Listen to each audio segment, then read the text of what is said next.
Once upon a time, the infamous rover Reynardo plundered the floating isles. Then his mother called him to her deathbed. "Swear to me that you won't die on the gallows," she rasped. Reluctantly, he swore. And he whiled away his days at home with music, cards, and wine. But the Emperor had changed. He'd been good once, a shy, almost humble toad. He'd built universities. But then people started whispering about mass graves in the woods, midnight rituals, victims screaming. The Imperial Ravens would round up entire villages, and no one ever returned. The Ravens had come to Ubar scouting for ancient books said to be of great power. But the librarians had hidden the books, so they'd burnt the librarians. The citizens, outraged, had driven them off.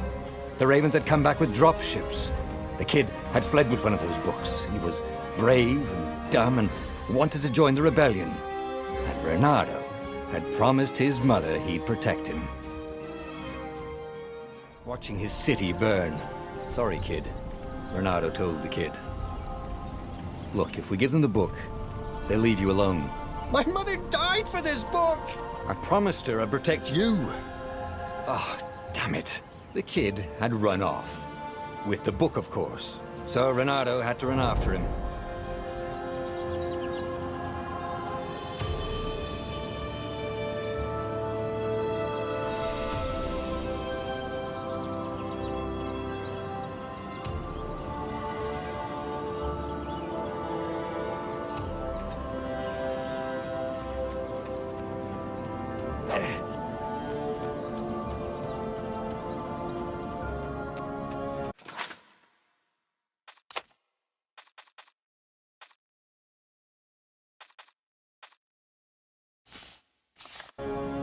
The two Ravens were staring at the kid like he was their dinner, which probably was what was in their tiny brains. "Hey," Reynardo said. They cocked their heads at him. "Pick on someone as ugly as you." Wait, that didn't come out right. "For the Emperor!" The Ravens cawed and rushed at him.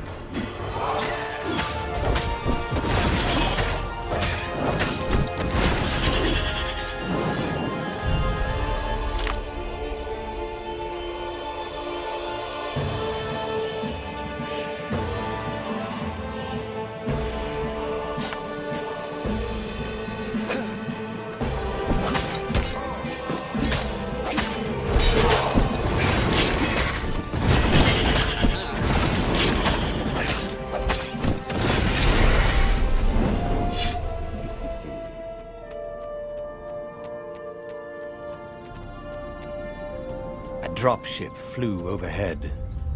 He hoped they hadn't noticed him. The kid.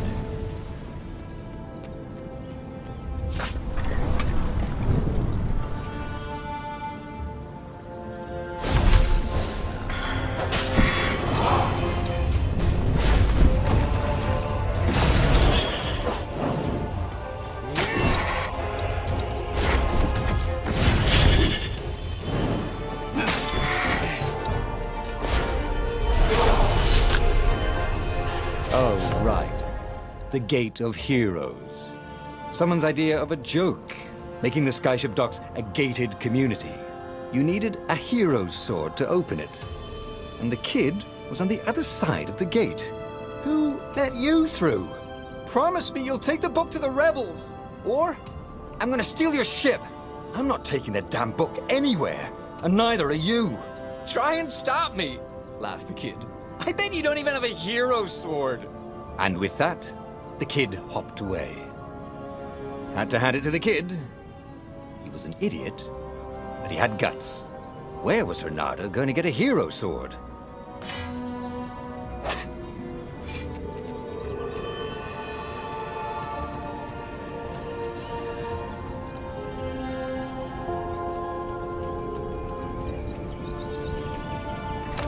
Ore and wind essence? That sounds about perfect.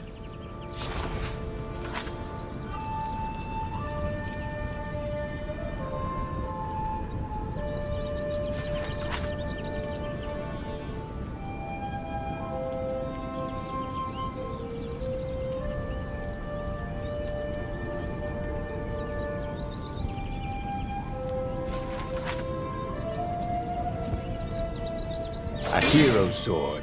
QED.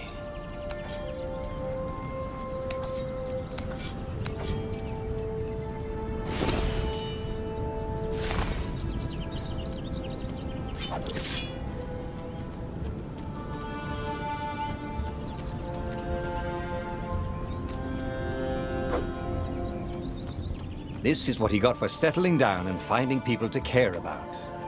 The kid's mum had been a swell cook, and she'd laughed at Renado's jokes, even when he didn't know he'd made one. And then the ravens had come to burn her. And she'd made him promise to protect the kid. But she never told him where the book was, just the kid.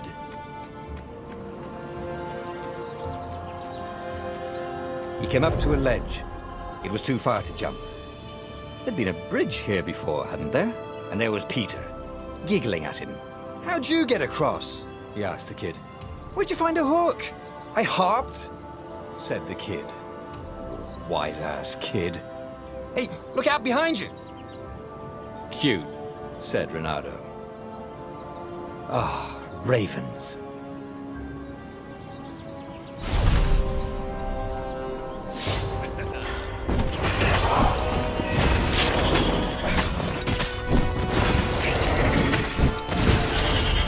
It was time to talk some sense into the kid.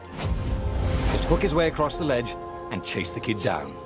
Thing was, he hadn't used his hook since he'd retired. Damn it. Maybe if he meditated at that altar there, he'd remember his old skills.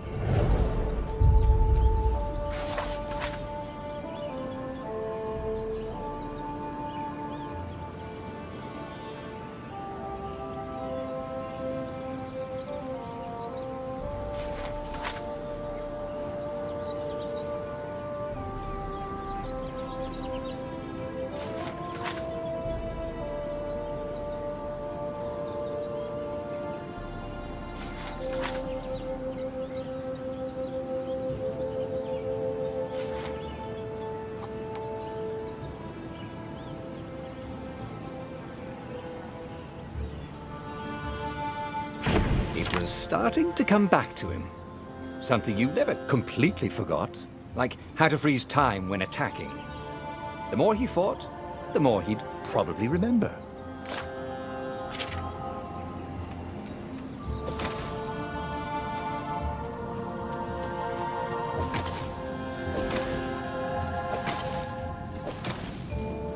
And there was the Farfarer. She was the fastest ship he'd ever known. She could do the Kestra run in 12 furlongs. Oh, so the salesman had told him. And something told him the kid was about to walk into an ambush. "Stop!" he shouted. "I'm not giving you the book!" shouted the kid, and took off. "No! Peter!" But the kid ran for it, and a goggler nailed him with its eye-beam.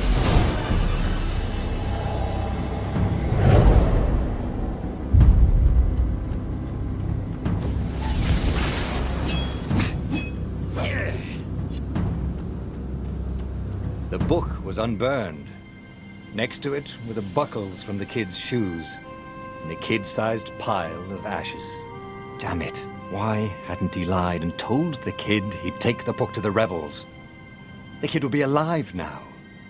Really pissed off and betrayed, but alive.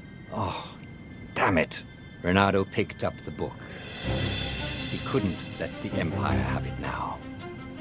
He was going to have to get it out of there. He'd be a wanted man. Probably have to join the rebellion just to have a place to dock. Well, he'd hated home life anyway.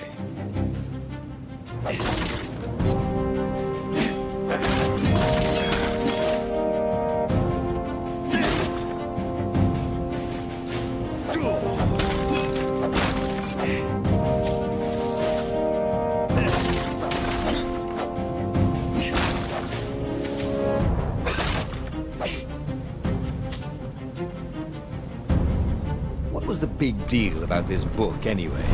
Maybe he should open it and find out. All that had been years ago. How many? The war was a blur, and now 3 Raven scout ships were chasing him. Where are you running, rebel? Cawed the Raven captain over the loud hailer. Renato could see them cranking up their catapults. Just going out for milk? Renato yelled back. Where can you run? Laughed the Raven horribly. Far behind him, another city was burning. The dark cloud above its island was thousands of Imperial ships. The fleet was doing a thorough job. Take us to the rebel base, and we'll spare your life! It cawed. The entire jury-rigged rebel fleet was only a few islands to the east. Beyond that were only the pillars of heaven, a sea of endless blood-colored tornadoes. The rebellion was out of time, unless Renato could bring a game-changer. Maybe he could. Renato had found out where he could find the pieces of the Sky Ripper, the legendary weapon that had exiled the lost gods. Surely a legendary weapon could win the final battle. On the other hand, his old friend Lapino had sent Renato a desperate message saying he had a brilliant scheme to save the rebellion. If Renato could only rescue him. Renato dived the Farfarer towards the abyss. As he felt the heat of the jet stream, the Raven ships peeled off, not stable enough to follow him down there. Now it was time to choose. Lapino or the Sky Ripper?